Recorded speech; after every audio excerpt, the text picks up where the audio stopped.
بسم اللہ الرحمن الرحیم۔ عزیز طلباء السلام علیکم۔ آج ہمارا بچوں جماعت نوہم کا بہت ہی اہم سوال ہے خط، جو کہ آپ کا 10 نمبر کا سوال آتا ہے حصہ گرامر میں سے۔ تو یہ انشاء کا ایک 10 نمبر کا سوال ہے، توجہ رہے گی بچوں۔ سب سے پہلے تو ہم خط کی تعریف دیکھیں گے کہ خط ہوتا کیا ہے۔ عزیز طلباء، خط عربی زبان کا لفظ ہے جس کا معنی لکیر کا ہے، لکیر یا نشان۔ ہم کسی سے بات کرنا چاہیں اور وہ ہمارے سامنے موجود نہ ہو تو وہ بات تحریری طور پر لکھ بھیجنا مکتوب نگاری یا خطوط نگاری کہلاتا ہے۔ اس کے بعد ہم ان خطوط کی اقسام دیکھیں گے۔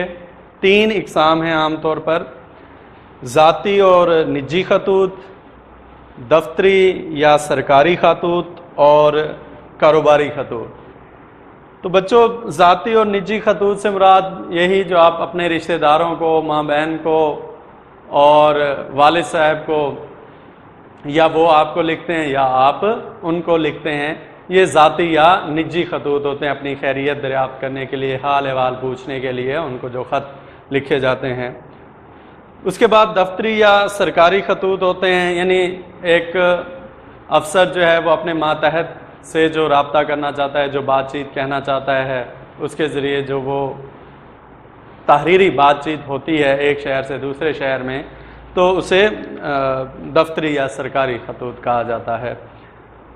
اس کے بعد کاروباری خطوط ہوتے ہیں بچوں۔ یہ وہ خطوط ہوتے ہیں جس میں آپ خرید و فروخت کرتے ہیں، یا کتابوں والوں بک سینٹر سے کتابیں منگوانا چاہتے ہیں، بک ڈیپو سے،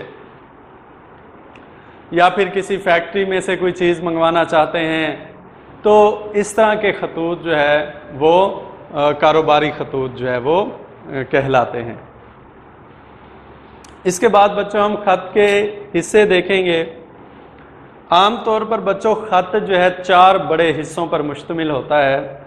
نمبر 1 مقام اور تاریخ، یعنی جس مقام سے آپ خط لکھ رہے ہو اس شہر کا، اس بستی کا نام، اور جس تاریخ کو آپ لکھ رہے ہیں وہ تاریخ لکھیں گے۔ اس کے بعد القاب و آداب، القاب یعنی لقب، یعنی جس کے نام آپ خط لکھ رہے ہیں، یعنی بھائی کے نام لکھ رہے ہیں، والد کے نام لکھ رہے ہیں، مینیجر کے نام لکھ رہے ہیں، ماتحت کے نام لکھ رہے ہیں، تو اس کا نام وغیرہ القاب سے مراد۔ اس کے بعد آداب، یعنی اس کو سلام وغیرہ کرنا، اس کا حال احوال پوچھنا جو ہے یہ آداب میں آ جاتا ہے۔ اس کے بعد تیسرا حصہ ہے بچوں نفس مضمون کا، یعنی جس موضوع کے تحت آپ وہ خط لکھ رہے ہیں تو وہ نفس مضمون ہوگا۔ یعنی اگر آپ اپنے والد صاحب کو خط لکھ رہے ہیں کہ اس میں آپ نے اپنی کامیابی کے بارے میں بتایا ہے، محنت کریں گے، اپنے مستقبل کے عزائم کے بارے میں بتایا ہے، ٹھیک ہے جی، تو وہ اس کا جو موضوع ہوگا، جس موضوع کے تحت آپ خط لکھ رہے ہیں، تو وہ نفس مضمون کہلائے گا۔ اس کے بعد بچوں اختتام کا حصہ ہوگا، جو بھی بات آپ نے کرنی ہوگی کر لی ہوگی۔ اس کے آخر میں جب آپ انہیں والسلام کہیں گے، خدا حافظ کہیں گے، دعائیں مانگیں گے یا دیں گے، تو وہ آپ کا اختتامیہ حصہ کہلاتا ہے۔ تو اس طرح بچوں خط 4 حصوں پر مشتمل ہوتا ہے۔ تو آئیے بچوں اب ہم یہ دیکھیں گے کہ بورڈ میں آپ نے اس کو کیسے لکھنا ہے اور صفحے کا استعمال آپ نے کیسا کرنا ہے، تو وہ چیز دیکھیں گے۔ سب سے پہلے بچوں جس شخصیت کے نام خط لکھا جاتا ہے، آپ اس شخصیت کا جو ہے سینٹر میں جو پیج ہوگا اس کے درمیان میں آپ اس کا نام لکھیں گے کہ والد صاحب کے نام خط ہے، یا جس بھی شخصیت کے نام خط ہوگا۔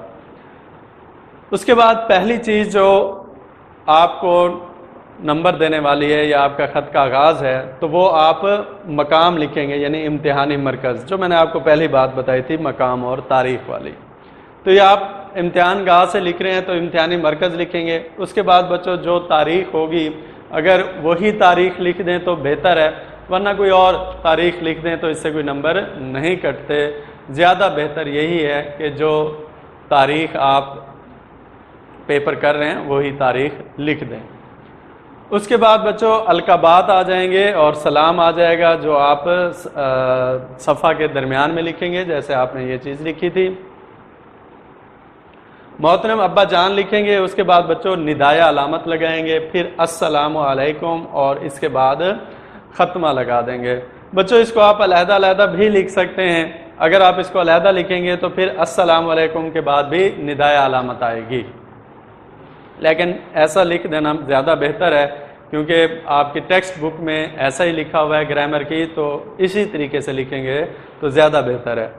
اس کے بعد بچوں جیسے آپ نثر پارہ شروع کرتے ہیں ویسے آپ نثر پارہ شروع کریں گے کہ آپ کا گرامی نامہ موصول ہوا، پڑھ کر قلبی سکون ملا اور مجھے یہ علم ہوا کہ گھر میں سب خیر و عافیت سے ہیں، آپ سب ٹھیک ٹھاک ہیں، تو گھر والوں کی خیریت کا مجھے علم ہوا۔ تو اس طرح کا یعنی ایک نثر پارہ آپ کا یہ بن جائے گا۔ اس کے بعد پھر آپ اپنے ذاتی حوالے سے لکھیں گے کہ میرا دسمبر کا رزلٹ آ گیا ہے اور میری جماعت میں جو ہے میں 10ویں پوزیشن پہ آیا ہوں یا 10ویں نمبر پر آیا ہوں، تو اب میں محنت کروں گا اور انشاءاللہ آپ لوگوں کا نام روشن کروں گا۔ تو چونکہ محنت کی بات ہوئی ہے تو اس حوالے سے آپ کوئی شعر یا قرآنی حوالہ بھی لکھ سکتے ہیں، جیسا کہ مشقت کی ذلت جنہوں نے اٹھائی، مشقت کی ذلت جنہوں نے اٹھائی، جہاں میں ملی ان کو آخر بڑائی۔ اس طرح کوئی حوالہ بھی لکھ سکتے ہیں، جیسے القاسب حبیب اللہ، محنت کرنے والا اللہ کا دوست ہے۔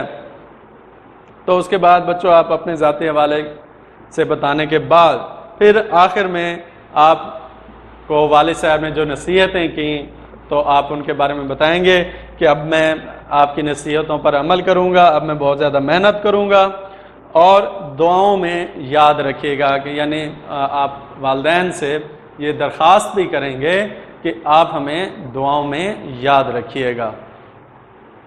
اس کے بعد بچوں اختتام آ جائے گا خط کا، یعنی والسلام لکھیں گے، اور جو رشتہ ہوگا یعنی آپ نے والد صاحب کے نام خط لکھا ہے تو یہاں آپ کا بیٹا ہی لکھیے گا۔ اس کے بعد اگر نام لکھنا چاہیں تو پورا نام لکھ سکتے ہیں، اگر حمزہ چھوٹی یہ بڑی یہ لکھنا چاہیں تو یہ بھی لکھ سکتے ہیں، مخففات لکھنا چاہیں تو یہ بھی لکھ سکتے ہیں، یہ بھی ٹھیک ہوتا ہے۔ عام طور پر ہوتا کیا ہے، خط آتا ہے جی